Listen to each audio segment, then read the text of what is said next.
નમસ્કાર, આપ જોઈ રહ્યા છો Gujarati number 1 news channel news 18 Gujarati. આપની સાથે હું પૃથા અને સમાચારમાં સૌપ્રથમ વાત કરીએ ઠંડીની।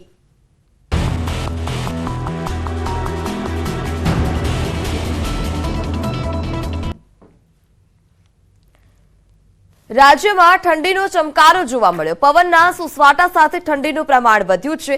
રાજ્યવાસીઓ ઠંડીમાં ઠૂંઠવાયા। આગામી દિવસોમાં ઠંડીમાં વધારો થઈ શકે છે।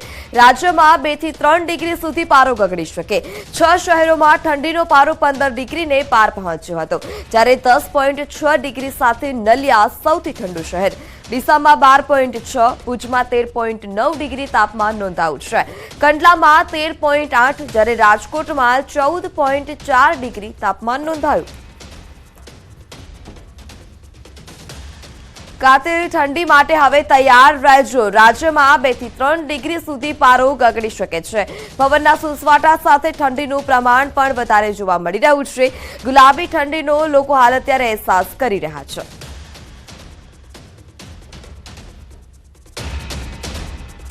તો કાતિલ ઠંડી માટે તૈયાર રહેજો। હજુ પણ 2 થી 3 ડિગ્રી સુધી પારો ગગડી શકે છે। વધુ માહિતી સાથે સંવાદદાતા મૌલિક પણ આપણી સાથે જોડાયા છે। જે મૌલિક, રાજ્યમાં ફરી એક વખત હવે ઠંડીનો ચમકારો જોવા મળી રહ્યો છે।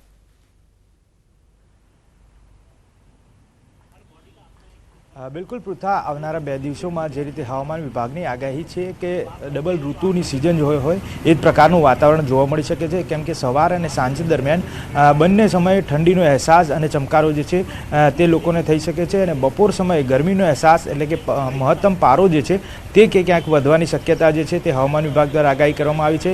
હાલમાં જે રીતે 29 ડિગ્રીથી તાપમાન લઈ 28 ડિગ્રી સુધીનું તાપમાન જે હોય છે તે બપોરના સમયે દેખાતું હોય છે, એટલે મહત્તમ તાપમાન છે। પરંતુ જ્યાં સુધી ન્યૂનતમ તાપમાનની વાત કરીએ તો ન્યૂનતમ તાપમાન જે 17 ડિગ્રીથી 18 ડિગ્રી સુધી પહોંચી જતું હોય છે તે હજી પણ ગગડવાની શક્યતા જે છે તે દેખાઈ રહી છે। એટલે આવનારા 2 દિવસોમાં આ પ્રકારનું જો વાતાવરણ રહ્યું તો લોકોએ પણ આ બાબતે ચેતવવાની જરૂર છે, કારણ કે ઠંડીના સિઝનમાં અનેક લોકોને ફ્લૂ અને અનેક જે તાવ કેવો જે બીમારી આવતી હોય છે તેને પગલે લોકોએ ચેતવાની જરૂર છે।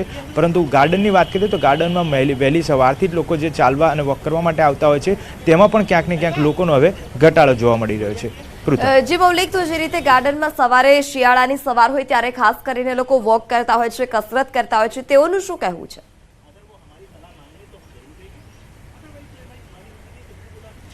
પૃથા, બિલકુલ અત્યારે હાલનો સમય એવો છે કે જે રીતે 9 વાગ્યાનો સમય છે, વહેલી સવારે જે લોકો અહીંયા ગાર્ડન ઉપર વોક કરવા આવતા હોય છે તેની સંખ્યા એ જે તુલના કરીએ તો અત્યારે હાલ જે પબ્લિક છે બિલકુલ ઓછી છે। મારી પાછળ એક વખત દ્રશ્યો બતાવવાનો પ્રયત્ન કરીશ કે જે રીતે સુમસાન ગાર્ડન દેખાઈ રહ્યું છે।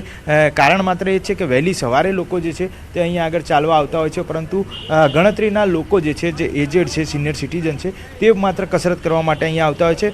અને અત્યારે હાલ જે લોકો જે છે તે બિલકુલ રૂટીનમાં આવતા હોય છે તેના કરતાં ઓછા લોકો જે છે તે અહીંયા વોક માટે આવતા હોય છે, પોતાની કસરત કરવા માટે આવતા હોય છે। એટલે ક્યાંક ને ક્યાંક ઠંડીનો ચમકારો જે છે તે આ કસરત કરનાર વ્યક્તિઓનો પણ અત્યારે હાલ શહેરીજનોને નડી રહ્યો હોય તેવું દેખાઈ રહ્યું છે। જે મૌલિક, તેમની સાથે વાતચીત થઈ શકે ખરી? સિનિયર સિટીઝન ખાસ કરીને સવારે કસરત કરવા માટે ગાર્ડનમાં આવતા હોય છે અને તેની સંખ્યા પણ સિનિયર સિટીઝનની વધારે જોવા મળતી હોય છે।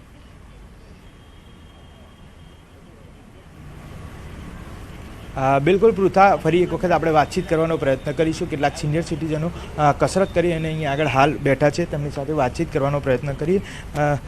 सीनियर सिटीजनों अपने साथ है, તેમની સાથે सर क्या कहना चाहेंगे? जिस दिन पिछले दिनों से अभी ठंड है वो कम होती जा रही है, बढ़ती जा रही है और लोगों को यहाँ वॉक करते हुए कम दिखाई दे पड़ते हैं। देखिए, गुड मॉर्निंग। ठंड अभी 2-1 दिन पहले तक कुछ टेम्परेचर ड्रॉप हुआ था, बट अब हम ये रियलाइज़ कर रहे हैं कि जैसे मेरे पास ये टोपी भी है वो आज मुझे लगाने की ज़रूरत नहीं लगी है। कुछ ठंड ज़रूर कम हुई है, लेकिन अभी नेचर के साथ हम लोगों ने इतना खिलवाड़ किया है कि कब वो मौसम टर्न ले लेगा। क्योंकि हम ये जानते हैं कि जब हम गुजरात में आए थे आज से 24-25 साल पहले, तो गुजरात में हम सूट पहन के अगर निकलते तो लोग देखते थे ये जोकर कहाँ जा रहा है, क्योंकि यहाँ पे गर्म कपड़े और सूट पहनने का सिस्टम ही नहीं था। मौसम इतना अच्छा होता था, हमको प्रोटोकॉल की वजह से पहनना पड़ता था, अपनी कंपनी में अपनी पोजीशन की वजह से, लेकिन उसकी आवश्यकता नहीं थी। यहाँ पर वो हमने रियलाइज़ करा, तो फिर ये होता था कोट जो था कार में टंगा रहता था।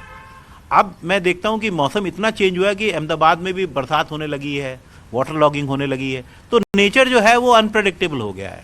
બિલકુલ અન્ય કેટલાક સિનિયર સિટીઝન છે તેમની સાથે વાતચીત કરવાનો પ્રયત્ન કરું છું. સર, શું કહેશો, છેલ્લા 2 દિવસથી વાતાવરણમાં ક્યાંક બદલાવ देखाया છે? છેલ્લા 2 दिन से लास्ट वातावरण जो होता है एटमॉस्फेयर वो कहीं ना कहीं बदला दिख रहा है. सुबह ठंडी लग रही है, दोपहर में गर्मी लग रही है, रात को फिर ठंडी का एहसास हो रहा है. अभी तो ज़्यादा ठंड नहीं है मॉर्निंग में, दोपहर में भी बिल्कुल अच्छा ही हो जाता है, कोई ज़रूरत नहीं है सर्दी के कपड़े पहनने की. तो मैं तो एंजॉय कर रहा हूँ यहाँ की सर्दी. ये गुलाबी सर्दी है. मैं भागलपुर का रहने वाला हूँ, वहाँ अभी बहुत ठंड है. पिछले दिनों की बात करें तो ये गार्डन में पिछले कई सालों से आप टहलने आते होंगे. लोगों की संख्या कहीं ना कहीं कम दिखाई दे पड़ती है? नहीं, कम नहीं, इतने ही लोग आते हैं.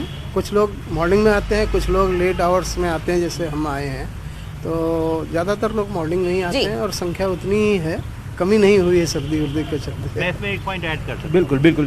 તો જે રીતે અહીંયા સિનિયર સિટીઝનો છે તેમનું માનવું છે કે છેલ્લા ઘણા દિવસોથી જે રીતે સંખ્યા અહીંયા આવતી હોય છે તે પ્રકારની સંખ્યા જે છે તે દોડવા અને પોતાનું વોક કરવા માટે આવતા હોય છે, પરંતુ ક્યાંક ને ક્યાંક ઠંડીનો ચમકારો જે છે વાતાવરણમાં જે બદલાવ આવી રહ્યો છે ને તેના કારણે આ જે છે અવર જવર તેમની કદાચ ઓછી થઈ હોઈ શકે છે. પૃથા.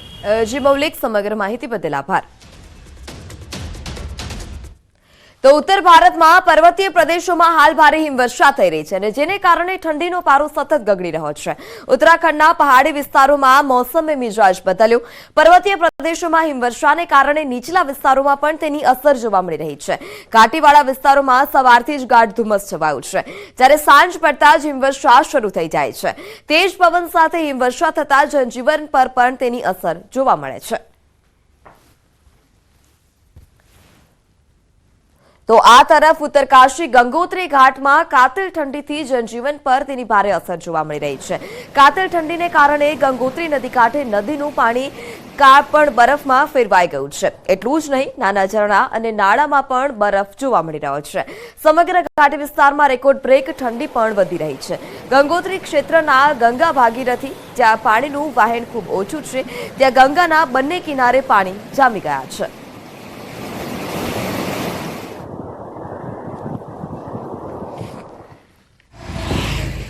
ઉત્તર પ્રદેશના ઇટાવામાં પણ શીત લહેર છવાઈ છે. ઇટાવામાં ગાઢ ધુમ્મસ છવાયું છે. ધુમ્મસને કારણે વાહન ચાલકોને ભારે હાલાકી પણ ભોગવવાનો વારો આવ્યો. બીજી તરફ સતત ગગડી રહેલા ઠંડીને કારણે જનજીવન પ્રભાવિત થયું છે.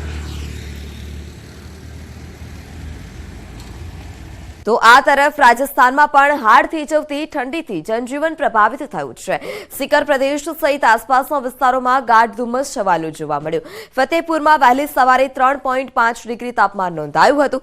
બીજી તરફ શ્રીગંગાનગરમાં પણ ગાઢ ધુમ્મસ છવાયું છે. ધુમ્મસને કારણે વાહન ચાલકોને પણ ભારે હાલાકી થઈ રહી છે.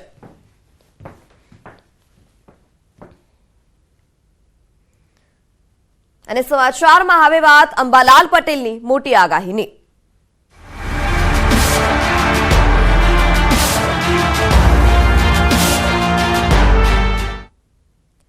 હવે હાડ થીજવતી ઠંડી માટે તૈયાર રહેજો. હવામાન નિષ્ણાંત અંબાલાલ પટેલે મોટી આગાહી કરી છે. આજથી ગાત્રો થીજવતી ઠંડીનો દોર શરૂ થશે.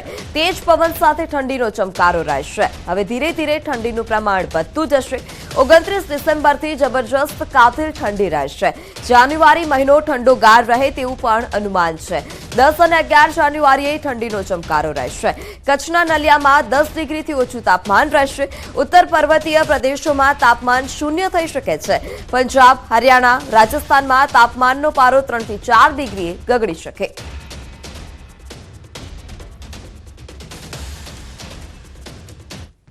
તારીખ 25મી ડિસેમ્બર બાદ રાતનો થઈ જતી ઠંડી પડશે.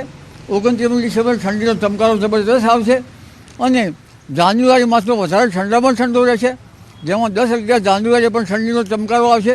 24મી જાન્યુઆરી પણ ઠંડીનો ચમકારો આવશે.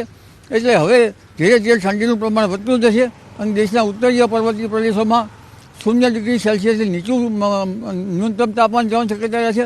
પંજાબ, હરિયાણા અને રાજસ્થાનમાં 3 થી 4 ડિગ્રી સેલ્સિયસ જેવું રહેવાની શક્યતા રહેશે.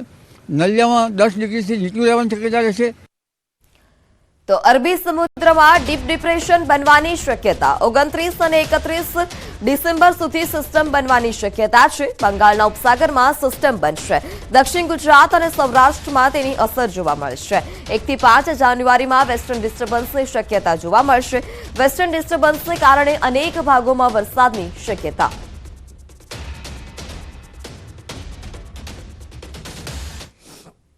લગભગ સિસ્ટમ બનવાની શક્યતા અરબ સાગરમાં 29 થી 31 ડિસેમ્બર સુધી છે, લાસ્ટ સુધી.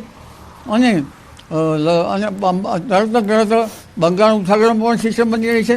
એટલે આ સિસ્ટમ તો બનશે, જેના કારણે ત્યાંની થોડી ઘણી અસર અરબ સાગરના મુંબઈ, મહારાષ્ટ્ર, દક્ષિણ ગુજરાત અને સૌરાષ્ટ્રના ભાગોમાં થવાની શક્યતા રહે છે.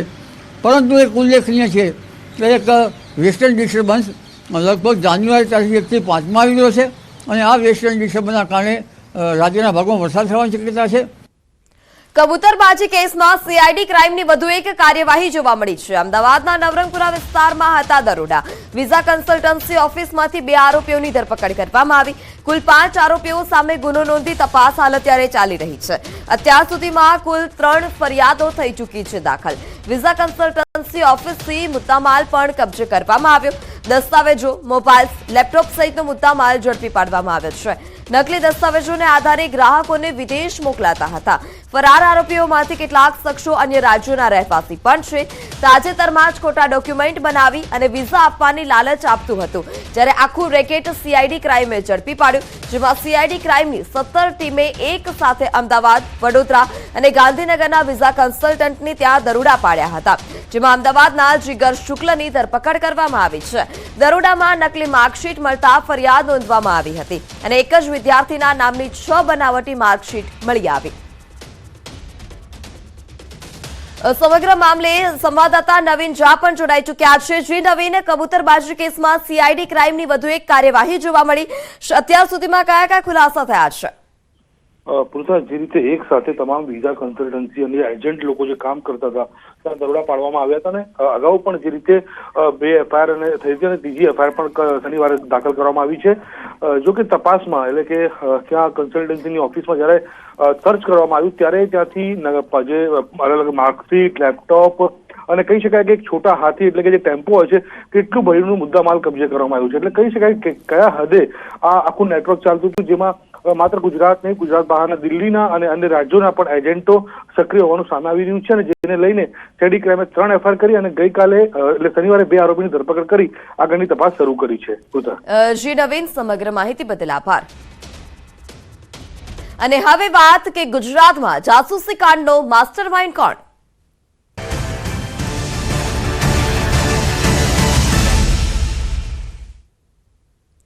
મહેસાણામાં અધિકારીઓની જાસૂસી કેસમાં તપાસ. વોટ્સએપ ગ્રુપના 8 એડમિનને પોલીસને તેડ્યું છે.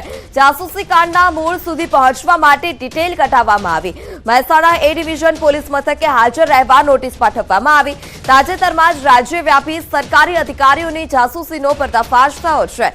ખનીજ માફિયાઓ સહિત ગેરકાયદે ધંધો કરનારા આરોપીઓ વોટ્સએપ ગ્રુપ બનાવી અને અધિકારીઓની જાસૂસી કરતા હતા. ખાણ ખનીજ વિભાગના અધિકારીએ જ્યારે કરી ત્યારે ઝડપાયેલા આરોપીના મોબાઈલમાંથી 5 જેટલા વોટ્સએપ ગ્રુપ પણ મળી આવ્યા છે, અને જેમાં અધિકારીઓના નામ સાથે તેમની ગાડીના ફોટા અને લોકેશન તે ઉપરાંત એકબીજા સાથે આ તમામ માહિતી શેર કરવામાં આવતી હતી. જે લોકો પર નજર રાખવામાં આવતી હતી તેમાં નાયબ કલેક્ટર, મામલતદાર, આરટીઓ અધિકારી તેમજ ખાણ ખનીજ વિભાગના અધિકારીઓ પણ સામેલ હતા. ખાણ ખનીજ વિભાગના અધિકારીએ આ અંગે ફરિયાદ નોંધાવી હતી. તો વોટ્સએપ ગ્રુપના 8 એડમિનને પોલીસનું તેડું છે. અધિકારીઓની જાસૂસી કેસમાં હાલ અત્યારે તપાસ ચાલી રહી છે અને જાસૂસી દરમિયાન તેઓ એકબીજા સાથે આ ડિટેલ પણ શેર કરતા હતા. અધિકારીઓના નામ, તેના ગાડીના નંબર અને ફોટા સાથે આ ગ્રુપમાં માહિતી શેર કરવામાં આવતી હતી, જેને લઈ અને જે આ ખનીજ માફિયાઓ હતા તે સતર્ક રહેતા હતા. અને હવે જાસૂસી કાંડના મૂળ સુધી તપાસ હાલ અત્યારે ચાલી રહી છે. અધિકારીઓની જાસૂસી કેસમાં તપાસ ચાલી રહી છે, જેમાં 8 લોકોને તેડ્યું છે. જાસૂસી કાંડના મૂળ સુધી પહોંચવા માટે હાલ અત્યારે પોલીસ તપાસ ચાલી રહી છે. વધુ માહિતી સાથે સંવાદદાતા કેતન પણ આપણી સાથે જોડાયા છે. જે કેતન, તો 8 જે ગ્રુપ એડમિન હતા તેને પોલીસનું તેડું છે, શું વધારે માહિતી? ચોક્કસથી પૃથા જણાવી દઉં કે મહેસાણા જિલ્લામાં જે જિલ્લાના અધિકારીઓ હોય છે, ખાસ કરીને ખાણ ખનીજના જે અધિકારીઓ હોય છે, આરટીઓ અધિકારીઓ હોય છે, આ જે અધિકારીઓની હોય છે કેટલાક કિસ્સાઓ દ્વારા જાસૂસી કરવામાં આવી હતી. આ જાસૂસી બાદ આ જે સમગ્ર મામલો જે છે બહાર આવતા આ મામલે મહેસાણા શહેર એ ડિવિઝન પોલીસ મથકે ફરિયાદ નોંધવામાં આવી હતી. ત્યારબાદ ફરિયાદ બાદ જે પોલીસ હોય છે તેના દ્વારા કાર્યવાહી હાથ ધરવામાં આવી છે. આ કાર્યવાહીના પગલે જે અધિકારીઓ જે લોકો ઝડપાયા હતા તેમજ જે ગ્રુપો ઝડપાયા હતા તે ગ્રુપોના જે 8 જેટલા જે ગ્રુપ એડમિન હોય છે તેમને આજે સવારે 11 કલાકે મહેસાણા શહેર એ ડિવિઝન પોલીસ મથકે બોલાવવામાં આવ્યા છે. તેમને નોટિસ આપવામાં આવી છે અને તેમની પૂછપરછ કરવામાં આવશે કે આ જે તેમના દ્વારા જે ગ્રુપો ચલાવવામાં આવતા હતા, જે ગ્રુપોમાં આ માહિતી શેર કરવામાં આવતી હતી કે જે લોકો દ્વારા જાસૂસી કરવામાં આવતી હતી, આ જે માહિતી આ ગ્રુપોમાં શેર કરવામાં આવતી, આ તમામ જે માહિતી હોય છે તેની પૂછપરછ કરવામાં આવશે અને જે કાર્યવાહી હોય છે તે કરવામાં આવશે કે આ જે ગ્રુપો હોય તો કેટલા ટાઈમથી ચાલતા હતા, તેમાં કોણ કોણ સામેલ હતું, કોના દ્વારા આ ગ્રુપ બનાવવામાં આવ્યું હતું અને આ જે સમગ્ર ગ્રુપો કેમ બનાવવામાં આવ્યું હતું, કોના દ્વારા આ સમગ્ર જે મામલો હતો અને એમાં માસ્ટર માઇન્ડ કોણ છે, એટલે સમગ્ર તપાસ કરવા માટે હાલમાં જે 8 જેટલા જે ગ્રુપ એડમિન હોય છે તેમને પોલીસે પૂછપરછ માટે આજે 11 કલાકે બોલાવવામાં આવ્યા છે. જી કેતન, સમગ્ર માહિતી બદલ આભાર.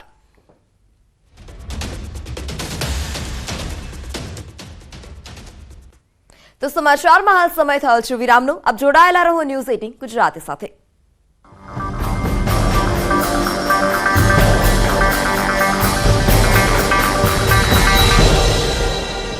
આવો અરુણ સાહેબ, એક જ તેના ઇનોવેટિવ આઈડિયાને તેના માતા પિતા અને કોલેજના પ્રોફેસરોનું પણ પીઠ બળ મળતું રહ્યું છે. શરૂઆતમાં જો કે યુવરાજને ડ્રોન બનાવવામાં નિષ્ફળતા મળી, પણ નિષ્ફળતાથી નિરાશ થવાની જગ્યાએ તેમાંથી બોધપાઠ લઈ તે આગળ વધતો રહ્યો. તો જ્યારે હું 10મા ધોરણની અંદર ભણતો હતો ત્યારે મને થયું કે ડ્રોન કેવી વસ્તુ છે, ડ્રોન કઈ રીતના બને છે. તો મને ત્યાંથી જિજ્ઞાસા ઉપડી કે મારે બી ડ્રોન બનાવતા શીખવું છે, કઈ રીતના બને છે, કયું છે. તો મેં મારું કામ ચાલુ કર્યું અને મારા ફેમિલી તરફથી અને મારા કોલેજ તરફથી બી, મારા ફેકલ્ટી મેમ્બર તરફથી બી મને ખાસો બધો સપોર્ટ મળ્યો. તો તેનાથી મેં મારું કામ ચાલુ કરીને આગળ મેં ડ્રોન બનાવી દીધું છે. યુવરાજે ડ્રોન ટેકનોલોજી ક્ષેત્રે મર્યાદિત સાધનો થકી ખૂબ ઊંચી છલાંગ લગાવી છે. જરૂર છે યુવરાજની પ્રતિમાને વધુ પીઠબળની, કેમ કે યુવરાજ જેવા યુવાનો થકી જ આપણો દેશ ડ્રોન ટેકનોલોજી ક્ષેત્રે ઇઝરાયલ અને અમેરિકા સમકક્ષ પહોંચી શકે છે. કિશોર તુવર, ન્યૂઝ 18 ગુજરાતી, બનાસકાંઠા.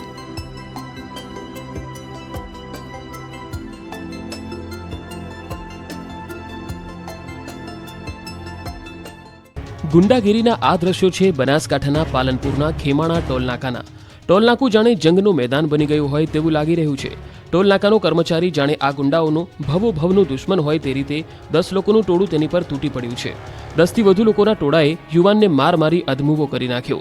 દ્રશ્યમાં જોઈ શકાય છે કે ખેમાણા ટોલનાકે એક સફેદ કલરની કાર આવે છે. તેમાંથી ધડાધડ એક બાદ એક ટપોરીઓ, લાકડીઓ અને હથિયાર લઈને ઉતરે છે. સીધા જ ટોલનાકાની ઓફિસની અંદર ઘૂસી જાય છે. પહેલા કર્મચારી સાથે બબાલ કરે છે, બાદમાં તેનો શર્ટ પકડી બહાર ખેંચી લાવે છે. બહાર જાહેરમાં ટોલકર્મી પર લાકડીઓ લઈને તૂટી પડે છે. કર્મચારીઓ બચાવો બચાવો કહે છે, ભાઈ બાપા કરે છે, પરંતુ અસામાજિક તત્વો રોકાવાનું નામ નથી લઈ રહ્યા. લાકડીઓ પર લાકડીઓ વરસાવી રહ્યા છે. યુવાનને એવો માર માર્યો કે તે ઊભો પણ રહી શકતો ન હતો. જમીન પર પડી ગયો છે. નિર્દયી લોકો હુમલો કરવાનું છોડતા નથી. આટલા લોકો હજુ પૂરતા ન હોય તેમ રોડની બીજી બાજુએથી પણ 3-4 લોકો લાકડીઓ લઈને આવે છે. યુવાનને મન ફાવે ત્યાં મારે છે. યુવાન બેભાન થઈ જાય ત્યાં સુધી લુખ્ખાઓ મારતા રહે છે. બાદમાં ગુંડાઓ ભાગી જાય છે. બાદમાં યુવાનને ગંભીર સ્થિતિમાં હોસ્પિટલમાં દાખલ કરવાની ફરજ પડે છે. આ અંગે પોલીસે ગુનો નોંધ્યો છે. ખુલ્લેઆમ ગુંડાગીરીના આ દ્રશ્યો યુપી કે બિહારના નથી, કહેવાતા સુરક્ષિત ગુજરાતના છે. ગુજરાતના બારડોલીમાં એક ભાઈએ બીજા ભાઈ પર તલવારથી જીવલેણ હુમલો કર્યો. બંને વચ્ચે કોઈ બાબતે નજીવો ઝઘડો થયો હતો, જે અંગે મનદુખ રાખી બે ભાઈઓ જાહેર રોડ પર ઝઘડી પડ્યા. બારડોલીના અશિયાના નગરમાં 4થી 5 લોકોએ ખુલ્લી તલવાર સાથે આતંક મચાવ્યો. ભાઈને મારવા માટે 3 લોકોએ પહેલા યુવાન સાથે મારામારી કરી. યુવાનનું જાણે ગળું જ કાપી નાખવાનું હોય તે રીતે 3 ટપોરીઓ યુવાનને પકડી રાખે છે અને બીજો એક ખુલ્લી તલવાર સાથે આગળ વધે છે. આ ઝઘડાને કારણે આ વિસ્તારમાં લોકો એકત્રિત થઈ ગયા. પોલીસને બોલાવી હતી. પોલીસે 3 શખ્સોની ધરપકડ કરી છે. સુરતના માંગરોળમાં તસ્કરોએ વેપારીઓની ઊંઘ હરામ કરી નાખી છે. કડકડતી ઠંડીમાં માંગરોળમાં ચોરોએ એવો આતંક મચાવ્યો કે 1-2 નહીં પરંતુ 6 દુકાનના તાળા તોડી નાખ્યા. તસ્કર ટોળકી મધરાત્રે ત્રાટકી હતી. શિયાળાની ઠંડી વચ્ચે તસ્કરોએ તરખાટ મચાવી પોલીસની પણ ઊંઘ હરામ કરી નાખી. સુરતમાં માંગરોળના પાલોદ વિસ્તારમાં એક જ રાતમાં 6 દુકાનોના તાળા તૂટતા વેપારીઓમાં ખોફ ફેલાયો. સિલ્વર પ્લાઝામાં 8 જેટલા તસ્કરોએ ચોરીની ઘટનાને અંજામ આપ્યો. 6 દુકાનોમાં થયેલી લાખોની ચોરીના સીસીટીવી પણ સામે આવ્યા. દ્રશ્યોમાં જોઈ શકાય છે કે તસ્કરોનું ટોળું આવે છે અને એક સાથે એક બાદ એક દુકાનના શટર ઊંચા કરી દુકાનમાં હાથફેરો કરે છે. જે હાથમાં આવ્યું તે ચોરી કરી ફરાર થઈ જાય છે. એક સાથે 6 દુકાનોમાં તાળા તૂટતા તસ્કરો પણ જાણે પોલીસને પડકાર ફેંકી રહ્યા હોય તેવો તાલ સર્જાયો છે. તસ્કરીની વધી રહેલી ઘટનાઓ સામે પોલીસની કામગીરી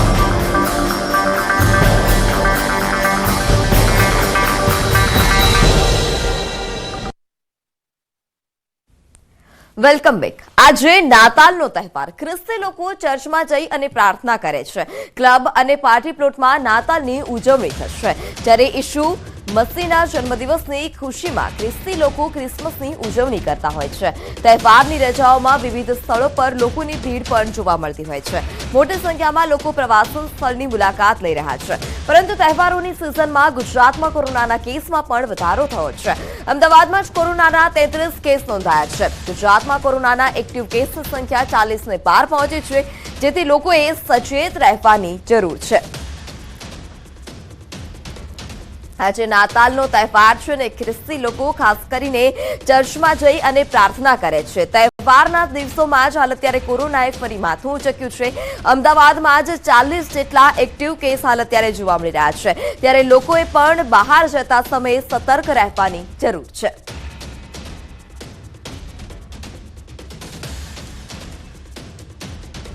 ગુજરાતમાં કોરોનાના કેસ વધી રહ્યા છે. કોરોનાના કેસને લઈ લોકો પણ હાલ અત્યારે સાવધાની વર્તી રહ્યા છે. અમદાવાદ શહેરમાં જ કોરોનાના 33 કેસ નોંધાયા છે. જ્યારે ગુજરાતમાં કોરોનાના દર્દીઓનો આંક 40ને પાર પહોંચ્યો. તમામ દર્દીઓ હોમ આઇસોલેટ રાખવામાં આવ્યા છે. વધી રહેલા કોરોનાના કેસને લઈ અને હેલ્થ સેન્ટરોમાં પણ હાલ અત્યારે ટેસ્ટિંગની કાર્યવાહી શરૂ કરાઈ છે. ક્રિસમસ અને શનિ રવિની સળંગ રજા વચ્ચે પ્રવાસન સ્થળો પર ભારે ભીડ જોવા મળી રહી છે. સ્ટેચ્યુ ઓફ યુનિટીમાં રેકોર્ડ બ્રેક પ્રવાસીઓ નોંધાયા. એક જ દિવસમાં 80,000થી વધારે પ્રવાસીઓએ એકતાનગરની મુલાકાત લીધી. જ્યારે શનિ રવિ તેમ 2 દિવસમાં જ 1.20 લાખ પ્રવાસીઓ નોંધાયા હતા. સોમવારે પણ સ્ટેચ્યુ ઓફ યુનિટી પ્રવાસીઓ માટે ખુલ્લું રાખવામાં આવશે. સામાન્ય રીતે સોમવારે મેન્ટેનન્સ માટે એસઓયુ બંધ રાખવામાં આવે છે. જોકે નાતાલની રજાને લઈ પ્રવાસીઓ માટે એસઓયુ ખુલ્લું રખાશે. પ્રવાસીઓના ધસારાને કારણે એસટી બસના રૂટમાં પણ વધારો કરાયો છે. સમાચારમાં આગળ વાત કરીએ અંબાજીની, તો અંબાજી ગબ્બર પરિક્રમાને લઈ અને મહત્વનો નિર્ણય કરાયો છે. હવે રાત્રે પણ ભક્તો પરિક્રમા કરી શકશે. જંગલી પ્રાણીઓથી ભક્તોને બચાવવા માટે ખાસ સુરક્ષા વ્યવસ્થા રાખવામાં આવી છે. 51 શક્તિપીઠના 3 કિલોમીટર માર્ગ પર લોખંડી જાળીવાળો ડોમ બનાવાશે. તે ઉપરાંત રાત્રે લાઇટોની પણ વ્યવસ્થા કરાશે, જેથી શ્રદ્ધાળુઓને રાત્રે સરળતાથી પરિક્રમા કરવામાં આસાની રહે.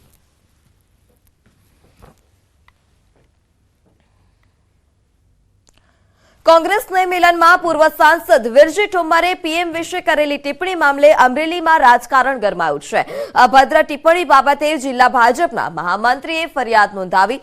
અમરેલી જિલ્લા ભાજપના મહામંત્રી મેહુલ ધોરાજીયાએ વિરજી ઠુમ્મર વિરુદ્ધ ફરિયાદ નોંધાવી છે અને ફરિયાદ કરવા માટે અમરેલી સિટી પોલીસ મથકમાં એક અરજી પણ આપી અને માંગ કરી છે. બીજી તરફ ટિપ્પણી મામલે ગુનો નોંધી અને પોલીસે સ્પષ્ટતા કરતા જણાવ્યું કે આ બાબતે પોલીસ કોર્ટમાં પરમિશન માંગશે. જો કોર્ટ પરમિશન આપશે તો વિરજી ઠુમ્મરની ટિપ્પણીઓ વિશે તપાસ કરવામાં આવશે. કોઈનું અપમાન કરવાનો ઉદ્દેશ ન હોઈ શકે, પરંતુ જ્યારે લોકોનો રોષ છે ત્યારે લોકોમાં જે રોષ છે પ્રવર્તી રહ્યો છે, વાત મેં સંમેલનમાં કરી અને સામે ભારતીય જનતા પાર્ટી ગભરાઈ ગઈ છે. મારા ઠેર ઠેર પુતળા જલાવી રહ્યા છે. મને પણ જે રીતે શબ્દોમાં નવાજ્યા, આજે હું ફરિયાદ દાખલ કરવા ગયો હતો. કોંગ્રેસના એક સંમેલનની અંદર પૂર્વ સાંસદ શ્રી વિરજીભાઈ ઠુમ્મર દ્વારા માનનીય વડાપ્રધાન શ્રીના વિરુદ્ધમાં ટિપ્પણીઓ જે અભદ્ર ભાષામાં થયેલી હતી, એમના વિરુદ્ધમાં મેં સિટી પોલીસ સ્ટેશનની અંદર કાર્યવાહી કરવા માટે એક અરજી આપેલી છે. અમરેલી બીજેપીના મહામંત્રી મેહુલભાઈ ધોરાજીયા દ્વારા એક અમરેલી સિટી પોલીસ સ્ટેશનમાં એક કમ્પ્લેન આપવામાં આવી હતી, જેમાં તારીખ 22ના રોજ જૂના માર્કેટયાર્ડ ખાતે કોંગ્રેસની એક મિટિંગ હતી, સ્નેહ સંવાદ કાર્યક્રમ. જે કાર્યક્રમની અંદર કોંગ્રેસના એક્સ એમપી વિરજીભાઈ ઠુમ્મર દ્વારા દેશના પ્રધાનમંત્રી વિશે એ પ્રકારની કોમેન્ટ ઉગ્ર ભાષામાં એગ્રેસિવ ટોનમાં આપી હતી, જે અન્વયે મેહુલભાઈ ધોરાજીયા દ્વારા સિટી પોસ્ટેમાં સુલેહ શાંતિના ભંગ થાય પ્રકારનું ભાષણ અને માનહાનિ લગતની કમ્પ્લેન આપી છે. આ ફરિયાદ છે નોન કોગ્નિઝેબલ છે, એટલે કે પોલીસ આમાં સીધી તપાસ કરી શકતી નથી. અને જે અન્વયે પોલીસ દ્વારા હાલમાં કોર્ટમાંથી પરમિશન મેળવ્યા બાદ કોર્ટની પરમિશન મળે તો આગળ તપાસ થઈ શકે છે. તો સમાચારોમાં અત્યારે બસ આટલું જ. વધુ સમાચાર માટે જોડાયેલા રહો ન્યૂઝ 18 ગુજરાતી સાથે. નમસ્કાર.